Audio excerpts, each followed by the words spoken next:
Welcome to the latest episode of Beyond 6040. I'm Sonali Basak, the Chief Investment Strategist at iCapital, and I'm here with NewEdge Wealth's Cameron Dawson. She is the Chief Investment Officer at the firm, is one of the largest RIAs in the country. You might know her from her sharp analysis or her unmatched knowledge of pop culture. The latest Cameron being chicken fried, I appreciated that as a country music fan. Oh, we'll get into it. Well, let's get into it because it was a great analogy for what's happening in the market right now, where you're seeing very many assets bid up, but not always quality assets, and in fact, often not quality assets. I think that that's been the key characteristic of this rally since the April low, is that it has been led by the junkiest, most speculative, most low quality, no profit, even no revenue companies. Chicken fried assets. Chicken fried assets. And, the song is about celebrating the little things in life. And we said, well, it looks like the NASDAQ has celebrated the little things a little bit too much because a lot of the things that have led this market have had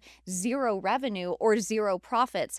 And so what we've been asking is that how long can that last? How long can it keep going? Clearly, that's a sign of ample liquidity in this environment.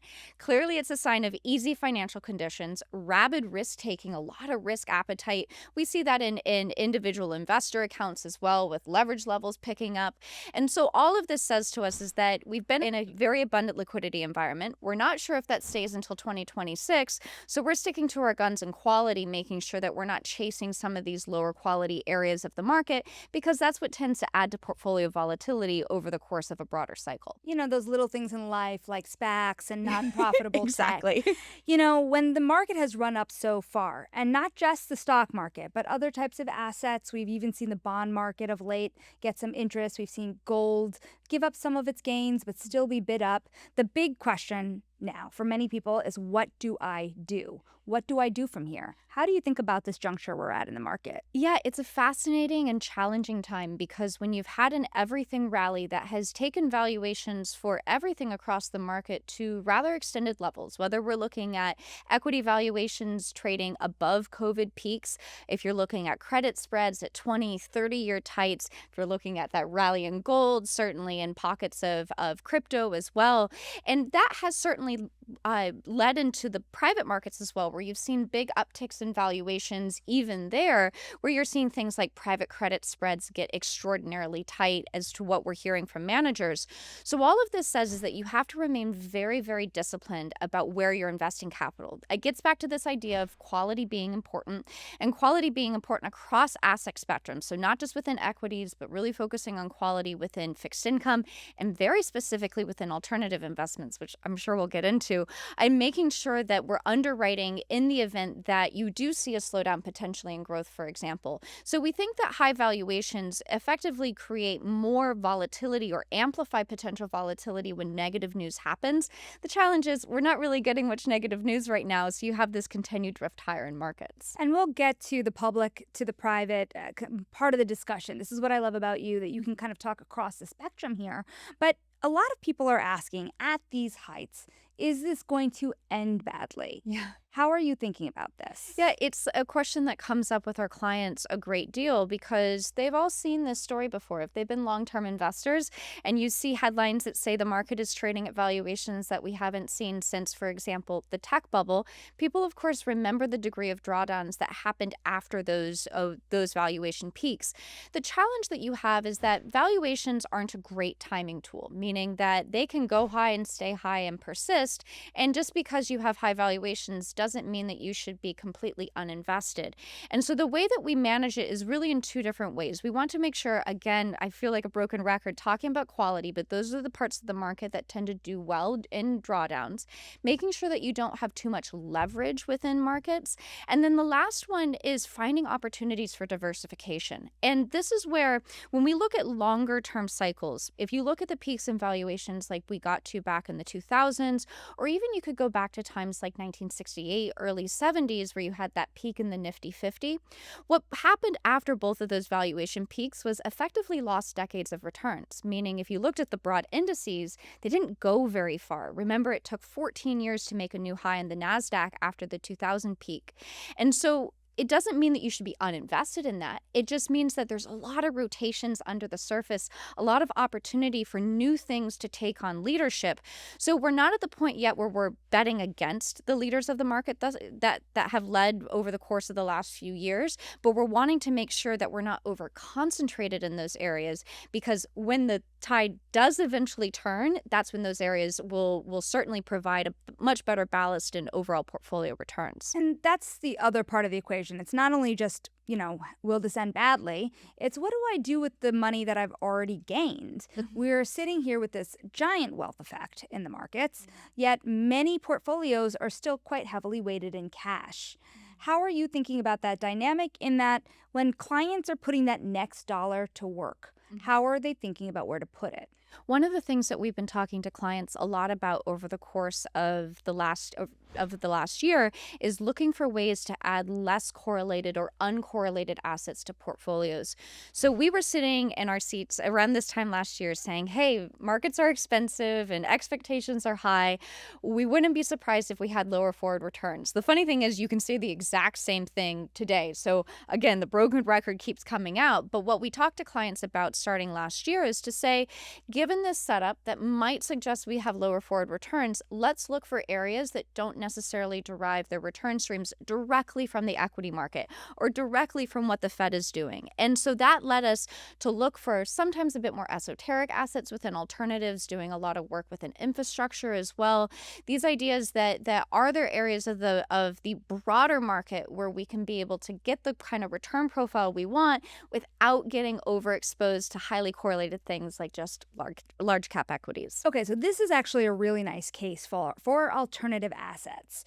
What are the biggest questions your clients have when they're experiencing alternatives for the first time? Oftentimes it's, where do I even begin? We use this big bucket for alternatives, and it really masks all the uniqueness under the surface. And the thing to remember is that alternatives are not just all these different asset classes, but then there's differences within each asset classes 2 levels down. So for example, not all private equity is the same. Not all private credit is the same. You can have extraordinarily different things. You just think about the spectrum within private equity. You can have growth, you can have large cap buyout, you can have secondaries. There's all these different ways in order to get exposure to private equity markets. And so what we need to be able to do is start from a point of education. And for us within alternatives, the biggest and most important thing that we continue to repeat is know what you own and why you own it. Knowing what you own means that you have to understand the idiosyncrasies of the asset class that you're invested in, as well as the idiosyncrasies of the type of manager that you're investing in, if they lean one way into one kind of strategy versus the other. And then the why you own it is really important, because that gets us into all this discussion about liquidity features, etc. Even an asset that says it has a liquidity feature, we encourage our investors to think of it as not having one, as being a very long-term investment, and that it plays a specific role in a portfolio. Knowing what that role is allows us to be able to tolerate volatility when it does hit. It's inevitable that you're going to have volatility, but if you know that certain things can cause assets to behave in certain ways, you're in a much better emotional place to stomach that volatility. So the education of alternatives has to be a central part of building a portfolio, because otherwise you have high expectations that do inevitably lead to disappointment. So who's your perfect manager in that? What are you looking for? How do they behave? What kind of information do they give you? How often do they interact?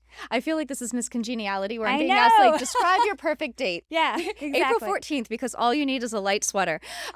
So for us, there's a few things that we really look for in managers. Of course, the performance is important and a track record is important. We like to see that the track record has been around for quite some time, that they've seen a cycle. I mean, it's been a long time since we've had a really protracted cycle. Like 2008. Like 2008. So, for example, within private credit, we want to work with managers who have survived multiple cycles, that have been underwriting through down cycles, and that they have workout teams, for example, that know how to operate when liquidity starts to tighten up and everybody worries about counterparty risk.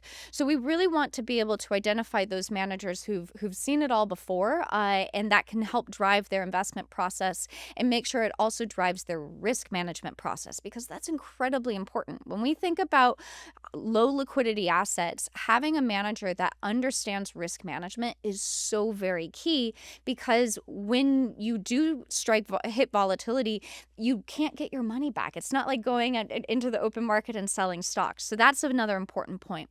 The other one that we find to be really powerful is transparency and being very forthcoming when things happen in the portfolios. Because by definition, there will be whoopsies, even in the best portfolios. Even when you're looking at default rates like in private credits that happen, there will be issues. And right now we're seeing those issues happen. And so what we really value in managers is for them to come to us and say, hey, this is a credit issue that happened to the portfolio.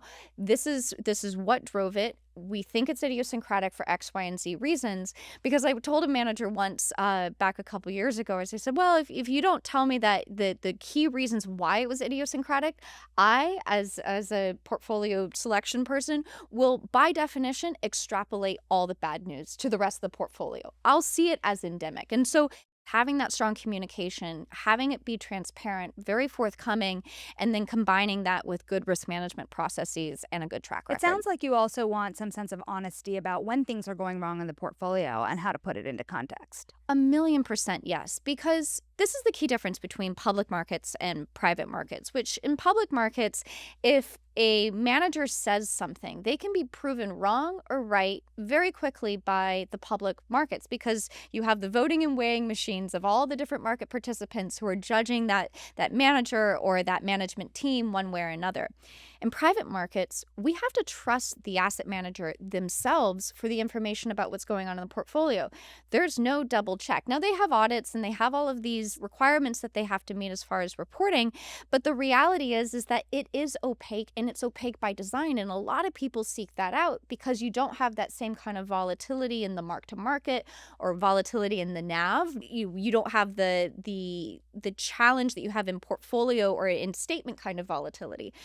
But if we're trusting them on their marks, it means that we have to have a deep trust, because otherwise you have situations, and we've seen this quite rather frequently, where something will be marked at par and then the next day it's marked at zero. And so for us, having more of an understanding of what's going on, the trends in portfolios, is really, really powerful, so that we're not caught flat-footed. So I'm going to drag you into what's become known really on Wall Street as this cockroach conversation, right? The cockroach conversation is when we're looking at these series of defaults, right? Are they idiosyncratic, or, as Jamie Dimon says, a few cockroaches that are emerging in what's otherwise a generally fine credit environment, maybe deteriorating at the margins in some areas? Is it idiosyncratic to you? Do you worry that there's more there? Yeah, it has sparked a rereading of Franz Kafka's Metamorphosis and talking about cockroaches. I'm like, if we're all going to talk about it, might as well reread the story. Look, I think that we should not be naive to think that the degree of funds that you have seen flow into private credit have all been to the best companies that are not cyclical, that are first lien, et cetera, et cetera, et cetera. We've been calling it the Lake Wobegon approach to private credit, where if you talk to every manager, if you remember the old Prairie Home Companion radio, which was where Lake Wobegon, where every child is above average. It's impossible. At the end of the day, given the degree of flows that you have seen into the asset class, by definition, there will be weaker players. And those are starting to be revealed. And they could be revealed even further if the flows into private credit start to slow down, potentially because of the Fed cuts interest rates. You're going to see less demand for these asset classes, potentially at the margin. So it all gets back to the degree of due diligence that has to happen in working with different managers, which is to say that what you want is a manager who says, look, we fully understand and appreciate the situation. We know that there will be bad actors. We know that there will be, to use that technical term once again, whoopsies within portfolios. But again, that transparency becomes really important. So I do think that if you were to actually see a slowdown in economic growth, which we haven't seen, we've been growing above trend. Look at Atlanta Fed GDP now. 4% today. 4%. So this is not an environment that necessarily necessarily suggest that you see a massive wave of credit issues. But if we were to see growth slow down, that's the classic Warren Buffett tide going out and you see who's not swimming without shorts. So I think just being coldly rational that at the end of the day, so many flows have gone into this space, you would have to be extraordinarily naive to think that there were not pockets of weakness Well, within with it. that said, too, there's private credit, but then there's other areas of the private markets. And when you look at those other areas, do you perhaps see some areas that are maybe even better suited to withstand a cycle like that because of their lack of correlation? Yeah, I think that that's a really interesting point. Certainly within infrastructure is an area that we have liked incrementally over the course of the last year because we were underinvested in it. For us, making sure that we don't get overexposed within infrastructure to some of the same themes that are in our equity portfolios, like data center build out. So some of the infrastructure has a lot of exposure to that. That's why we take a balanced approach in kind of building out that allocation within infrastructure. But you raise examples of something like venture, where we think that for very long-term investors, keeping this rolling venture portfolio can be really powerful as a portion of a portfolio because you're so early in the life cycle of a company. And when you think about how lower sensitivity that life cycle is when you're very early on to public markets, that's the key area where we're able to kind of isolate the idea of innovation within portfolios. So as you get later and later in the life cycle, where venture turns into, instead of being Series A, into Series B, C, and then you get into private equity and growth, then you start, as you get further on that spectrum, you start relying more on the state of public markets. IPOs, for example, shuttering, which is causing a lot of challenges in certain private equity portfolios.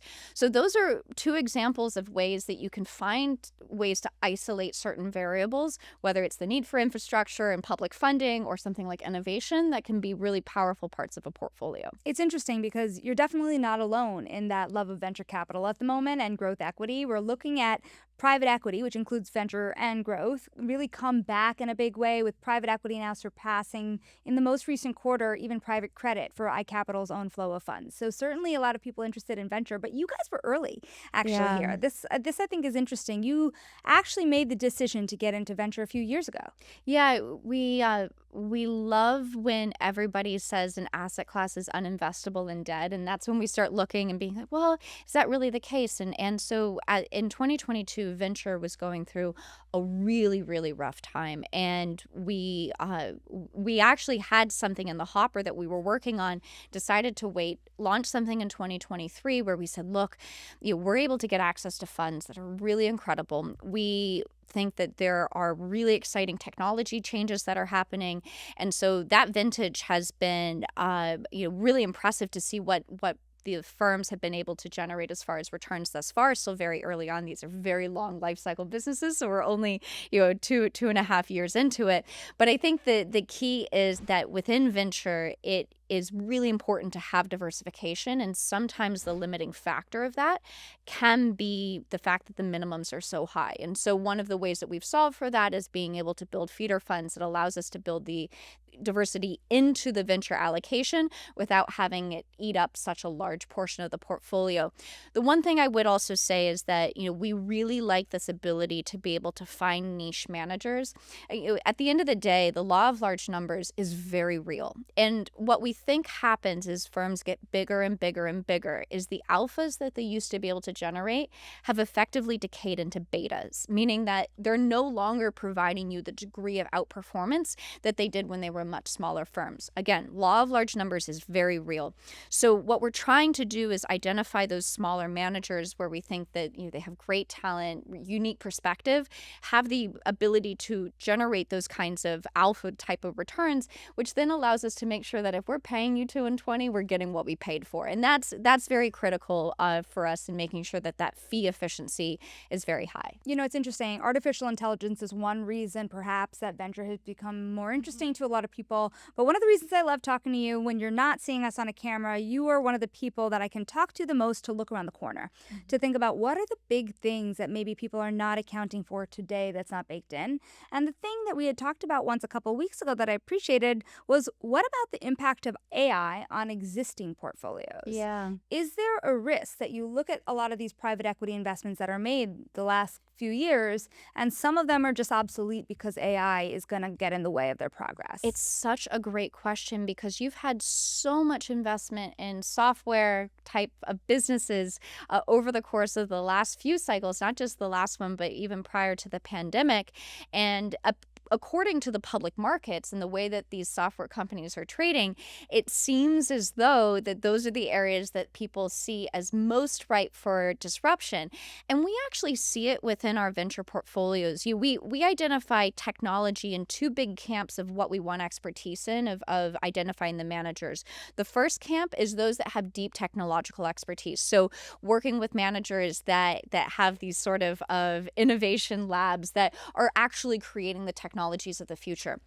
But then it's the other set who are really good at taking technology and making their existing portfolios, new businesses, that much more efficient. So the ability for a startup company to get to profitability far faster because they can utilize AI in a unique way, that's something that we want to be able to have exposure to. And to your point, it's the legacy players, and a lot of times it's these big, larger cap growth equity kinds of businesses that have been great as SaaS, software as a service kinds of models, but have the potential to be disrupted by this new technology. So I think that the most important thing is having an open mind in this kind of environment. So a little bit of a hedge against maybe some legacy portfolios is to have the exposure on the front end with the innovation. Cameron, we thank you so much for joining us here in studio today here at iCapital. That is Cameron Dawson. She is the Chief Investment Officer at NewEdge Wealth for our latest Beyond 6040.